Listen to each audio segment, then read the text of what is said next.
భట్టి విక్రమార్క గారి శుభాకాంక్షా సందేశం.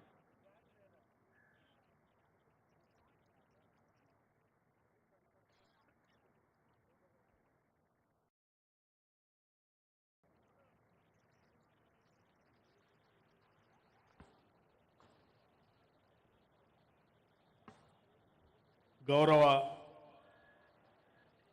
రాష్ట్ర ముఖ్యమంత్రి వర్యులు శ్రీ రేవంత్ రెడ్డి గారికి, గౌరవ శాసన మండలి చైర్మన్ సుఖేందర్ రెడ్డి గారికి, గౌరవ శాసన సభాపతి ప్రసాద్ కుమార్ గారికి,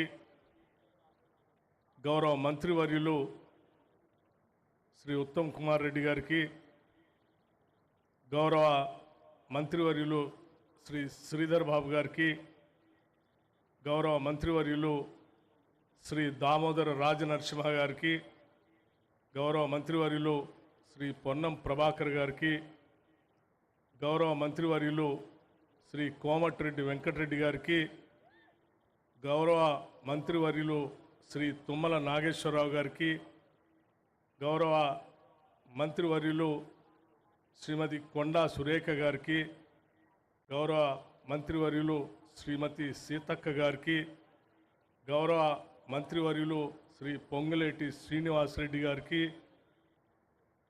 అట్లాగే గౌరవ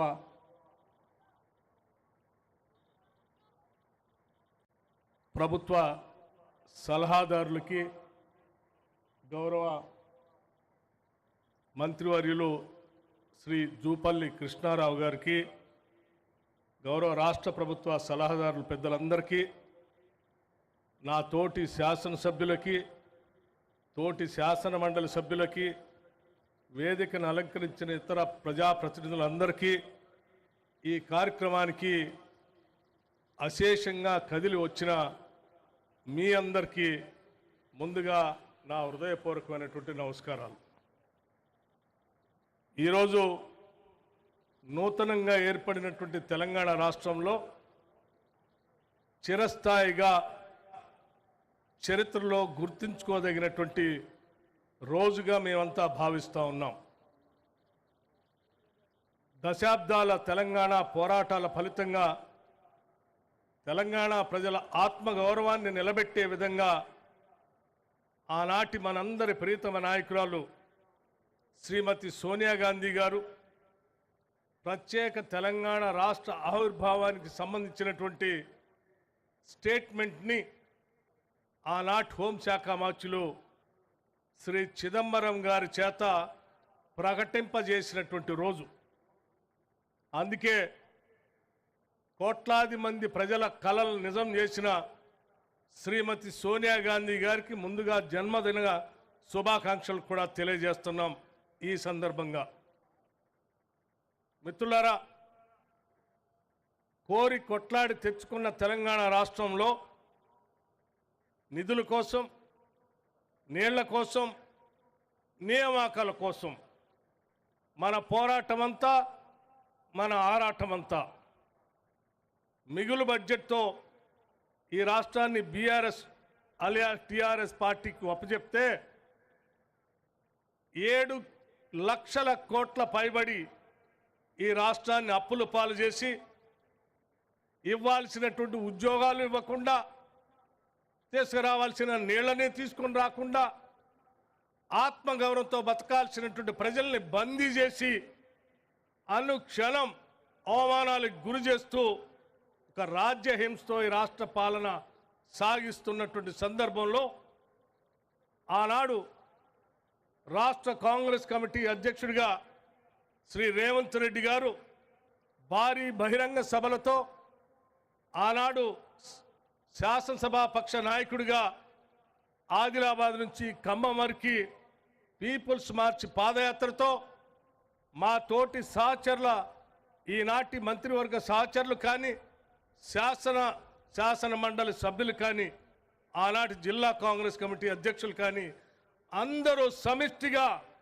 పెద్ద ఎత్తున ఇందిరమ్మ రాజ్యం తీసుకొని రావాలి, పేదల పక్షాన్ని ప్రభుత్వం నిలబడాలి, ప్రజాప్రభుత్వాన్ని ఏర్పాటు చేయాలనేటువంటి ఆలోచనతో మేమందరం ఇచ్చినటువంటి పిలుపు మేరకు ఏ ఉద్దేశం కోసమైతే తెలంగాణ రాష్ట్రాన్ని తెచ్చుకున్నామో ఆ ఉద్దేశాన్ని నెరవేర్చుకోవటం కోసం రాష్ట్రంలో ఉన్నటువంటి కోట్లాది మంది ప్రజలు కాంగ్రెస్ పార్టీని ఆశీర్వదించి ఈనాడు ఇందిరమ్మ రాజ్యాన్ని ఏర్పాటు చేసి సంవత్సర కాలం పూర్తి చేసుకున్నటువంటి సందర్భంలో రాష్ట్ర వ్యాప్తంగా ఈరోజు సంబరాలు చేసుకుంటున్నాం. చాలామందికి ఆలోచన రావచ్చు, ఎందుకయ్యా మీరు సంబరాలు చేసుకుంటున్నారు? మొదటిది, తెలంగాణ ప్రజలు కోరుకునేది స్వేచ్ఛ, భావ స్వేచ్ఛ, స్వతంత్రంగా బతకటం అనేది తెలంగాణ ప్రజలు నిరంతరం కోరుకునేటువంటి వాడు. అటువంటి స్వేచ్ఛని ఈరోజు రాష్ట్రం నలుమూలల భావ స్వేచ్ఛను వ్యక్తపరచడమే కాదు, స్వతంత్రంగా మన భావాలను వ్యక్తపరిచేటువంటి పరిస్థితుల్ని అత్యంత ప్రజాస్వామ్యయుతంగా రాష్ట్ర ప్రభుత్వం ఏర్పాటు చేసింది. రాగానే నిరుద్యోగ యువతీ యువకుల కోసం పబ్లిక్ సర్వీస్ కమిషన్ ప్రక్షాళన చేసి దాదాపు 56,000 మంది నిరుద్యోగ యువతీ యువకులకి ఉద్యోగ అవకాశాలు కల్పించాం. రాగానే ఈ రాష్ట్రంలో మహిళలందరినీ మహాలక్ష్ములుగా కొలుస్తూ మహాలక్ష్ములంతా కోటేశ్వరులు కావాలనేటువంటి ఆలోచనతో వాళ్ళు ఆత్మగౌరవంగా బతకడానికి కావలసిన ఆర్టీసీ బస్సులో ఉచిత ప్రయాణ సౌకర్యాన్ని పెద్ద ఎత్తున ఏర్పాటు చేశాం. అలాగే వారందరికి కూడా సంవత్సరానికి 20,000 కోట్ల రూపాయలు వడ్డీ లేని రుణాల్ని ఇస్తూ 5 సంవత్సరాల్లో 1,00,000 కోట్ల రూపాయలని మహిళలకి వడ్డీ లేని రుణాలు ఇవ్వాలనేటువంటి ఆలోచనతో ముందుకు పోతా ఉన్నాం. మీరు అప్పులు భారంలో పడేస్తే అతలాకుతలం అవుతూ కూడా తప్పనిసరి పరిస్థితుల్లో ఈ రాష్ట్ర అప్పులు కట్టాల్సిన బాధ్యత మా పైన పడితే దాదాపు 64,000 కోట్ల రూపాయల్ని మీరు చేసిన అప్పులకి వడ్డీ అసలు కొంత ఈ సంవత్సరం కట్టుకుంటూ వచ్చాం. అట్లాగే ఈ రాష్ట్రంలో పేదవాళ్ళందరికీ మేము ఉచిత కరెంటు 200 యూనిట్ లోపల ఇస్తామని చెప్పిన మాట ప్రకారం మార్చి నెల నుంచి మొదలుపెట్టి నిరంతరం ఈరోజు 200 యూనిట్ ఉచితం కరెంటు ఇస్తూ వచ్చాం. ఆనాటి కాంగ్రెస్ ప్రభుత్వం పేటెంట్ రైట్ గా ఉన్నటువంటి వ్యవసాయదారులకు ఇచ్చేటువంటి ఉచిత విద్యుత్తుని క్వాలిటీ పవర్తో దాదాపు 12,000 కోట్ల రూపాయలు సబ్సిడీ అమౌంట్ డిస్కౌంట్ కట్టాం.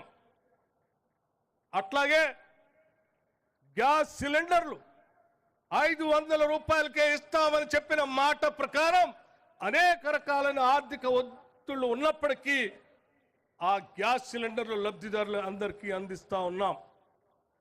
అట్లాగే మిత్రులారా, మేము ఇచ్చిన మాట ప్రకారం మా ముఖ్యమంత్రి అనేక సందర్భాల్లో మెడ తెంపుకోనైనా సరే మేమిచ్చిన మాట ప్రకారం రుణమాఫీ చేస్తామని చెప్పి స్పష్టంగా మాటిచ్చి అందరూ ఆశ్చర్యపోతున్నటువంటి సందర్భంలో దాదాపు 21,000 కోట్ల రూపాయలని రైతు రుణమాఫీ కింద ఈ మొదటి సంవత్సరంలో రైతుల అకౌంట్లోకి నేరుగా హార్డ్ క్యాష్ ని పంపిణీ చేశాం. ఇది మాకున్నటువంటి నిబద్ధత. రైతుల ఇన్సూరెన్స్ కట్టాం. ఉద్యోగస్తులందరికీ జీతాలు ఇచ్చుకోలేనటువంటి పరిస్థితుల్లో ప్రభుత్వాన్ని మా గొప్ప చెప్పితే ఆర్థిక పరిస్థితిని ఘాట్లో పెట్టి ప్రతి నెల ఈ రాష్ట్రంలో పనిచేస్తున్న లక్షలాది మంది ప్రభుత్వ ఉద్యోగస్తులకి పెన్షన్దారులకి మొదటి తారీఖునే జీతాలు ఇస్తూ రాష్ట్ర ప్రభుత్వం ఆర్థిక పరిస్థితిని ఘాట్లు పెట్టి ముందుకు పోతాం. ఇవన్నీ ఒక పక్కన చేస్తూనే రాష్ట్రంలో మన పారిశ్రామిక విధానాన్ని పెంపొందించుకోవటం కోసం ముఖ్యమంత్రి గారు ఐటీ పరిశ్రమల శాఖ మంత్రి గారు దావోస్ వెళ్ళి దాదాపు 36,000 కోట్ల రూపాయల పెట్టుబడుల్ని ఈ రాష్ట్రానికి తీసుకొచ్చినటువంటి సందర్భం కూడా మనందరికీ తెలిసింది. హైదరాబాద్ నగరంతో పాటు ఫ్యూచర్ సిటీని ఏర్పాటు చేయాలని అందులో అద్భుతంగా ఐటీ, అట్లాగే ఆర్టిఫిషియల్ ఇంటెలిజెన్స్తో ఉన్నటువంటి సాఫ్ట్వేర్ ఇండస్ట్రీని హైదరాబాద్ నగరంలో పెద్ద ఎత్తున ఏర్పాటు చేయాలని, స్కిల్ యూనివర్సిటీని పెడుతూ ఇంటర్నేషనల్ స్టాండర్డ్స్లో ఉండేటువంటి ఒక స్పోర్ట్స్ యూనివర్సిటీని కూడా పెడుతూ ముందుకు పోతా ఉన్నాం. ఈ మధ్య కొంతమంది రెసిడెన్షియల్ స్కూల్స్కి వెళ్ళి, అయ్యో పిల్లలు బాధపడుతున్నారే, సరైన తిండి పెట్టపోతా ఉన్నారు, సరైనటువంటి వసతులు ఇవ్వలేకపోతున్నారని చెప్పి పాపం బాధ వ్యక్తపరుస్తూ ఉన్నారు. అయ్యా నేను అడుగుతా ఉన్నాను, 10 సంవత్సరాలు పెరిగిన ధరలకు అనుగుణంగా ఒక్క రూపాయి కూడా మీరు పెంచకుండా ఆ బిడ్డలు బాధపడుతుంటే మేము అధికారంలోకి వచ్చిన మరుక్షణం ఆలోచన చేసి ముఖ్యమంత్రి రేవంత్ రెడ్డి గారి నాయకత్వంలో యావత్ కేబినెట్ మొత్తం కూడా కూర్చొని ఆలోచన చేసి ఈ బిడ్డలు మన భవిష్యత్తు, వారందరికీ న్యూట్రిషియస్ ఫుడ్ ఇవ్వాలని చెప్పి ఒక్కటేసారి 40% డైట్ బిల్స్ ని పెంచినటువంటి ఘనత కూడా ఇందిరమ్మ రాజ్యానిది అని చెప్పడానికి కూడా మేము సంతోషిస్తా ఉన్నాం. అంతెందుకు మన బిడ్డలందరూ మీరు పెట్టినటువంటి రెసిడెన్షియల్ స్కూల్స్ కానీ ఇతర స్కూల్స్లో కానీ బిల్డింగ్ లేక, ఇన్ఫ్రాస్ట్రక్చర్ లేక, ఒకటే గదిలో భోజనం, ఒకటే గదిలో తరగతి, ఒకటే గదిలో పడుకోవటం, ఇబ్బంది పడుతున్న పరిస్థితి చూసి కూడా 10 ఏళ్ళు మీరేమి చేయలేదు. 2022-23 కేవలం 70 కోట్లు మాత్రమే ఇంటిగ్రేటెడ్ రెసిడెన్స్ స్కూల్స్కి మీరు నిధులు కేటాయిస్తే మేము ఆలోచన చేశాం, మా పిల్లలు బాగా చదువుకోవాలి, ఇన్ఫ్రాస్ట్రక్చర్ బాగుండాలనే ఆలోచనతో ఈ ఒక్క సంవత్సరమే బహుశా భారతదేశంలో ఎక్కడా కూడా లేనట్టుగా ఇంటర్నేషనల్ స్టాండర్డ్స్తో యంగ్ ఇండియా ఇంటిగ్రేటెడ్ రెసిడెన్షియల్ స్కూల్స్ని దాదాపు 5,000 కోట్ల రూపాయలతో ఈ సంవత్సరమే మేము ఇన్ఫ్రాస్ట్రక్చర్ కడుతూ ముందుకు పోతున్నటువంటి పరిస్థితిని మీ అంతా గమనించి ఉండి ఉంటారు. ఇటువంటి అనేక కార్యక్రమాలు చేసుకుంటూనే, నిరుద్యోగ యువతి యువకులకి ప్రోత్సాహం ఇస్తూనే, తర్ఫీదు సెంటర్లు ఏర్పాటు చేస్తూనే, ప్రభుత్వ పాఠశాలలో డిఎస్సిని కండక్ట్ చేస్తూనే ఈ సమాజం తలెత్తుకొని బతకటం కోసం సకల జనులు సమ్మె చేసి, ఆ సమ్మె చేసినటువంటి వాళ్ళందరికీ ప్రతీకగా నిలిచినటువంటి తెలంగాణ తల్లి గౌరవాన్ని ప్రతిష్ఠించుకోవటం కోసం, గౌరవించుకోవటం కోసం ఈరోజు తెలంగాణ ఇచ్చిన సోనియా గాంధీ గారి జన్మదినం సందర్భంగా తెలంగాణ ప్రజానికం అంతా తలెత్తుకునేటట్టుగా మన అమ్మ, మన నానమ్మ, మన అక్క ప్రతిరూపంగా ఈరోజు తెలంగాణ తల్లిని ఇక్కడ ప్రతిష్ఠించుకుంటున్నాం. చాలామంది చాలా రకాలుగా మాట్లాడుతూ ఉన్నారు. మేమేదో ఒక తెలంగాణ తల్లిని ఏర్పాటు చేశాం, మీరేదో మారుస్తున్నారని. మేమేది మార్చట్లేదు. ఆనాడు తెలంగాణ తల్లిగా అనేక రాజకీయ పార్టీలు అనేక రకాల తల్లుల విగ్రహాలను పెట్టుకొని ముందుకు వెళ్ళాయి. అధికారికంగా తెలంగాణ తల్లిని ఇంతవరకు మీరు ఎక్కడా ప్రతిష్ఠించలేదు. మేము మొట్టమొదటిసారి ఈ రాష్ట్రం ఏర్పడిన తర్వాత అధికారికంగా తెలంగాణ తల్లిని ప్రతిష్ఠించుకోవాలి.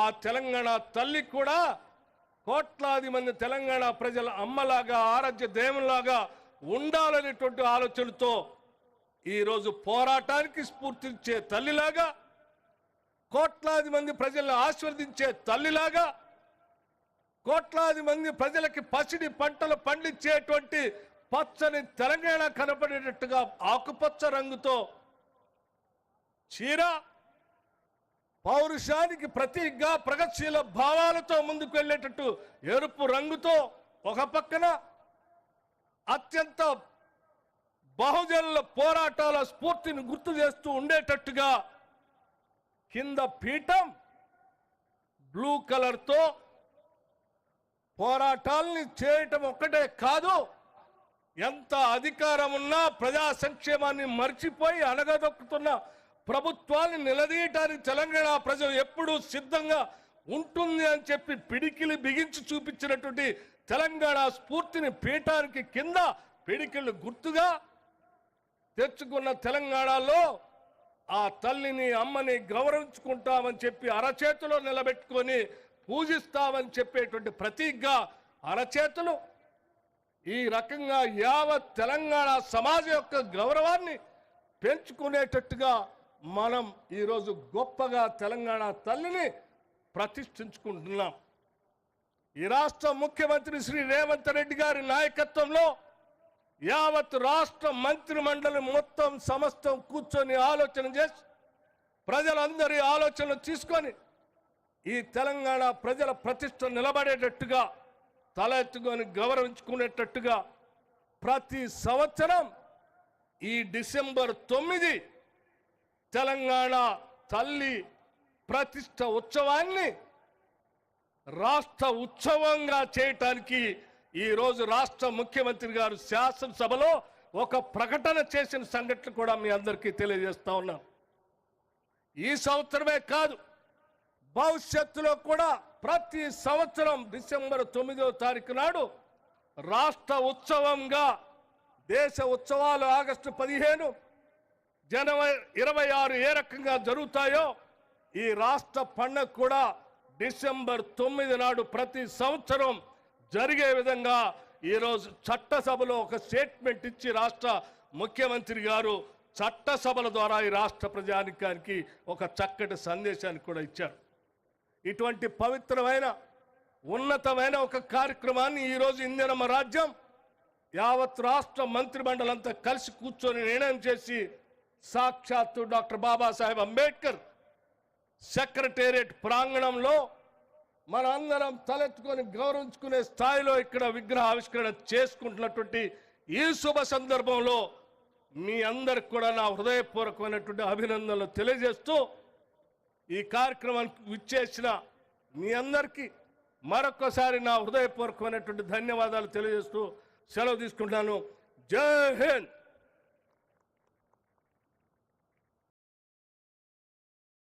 ఆనరబుల్ డిప్యూటీ సీఎం గారికి ధన్యవాదాలు. సహృదయం సహకారం తెలంగాణపు ప్రజల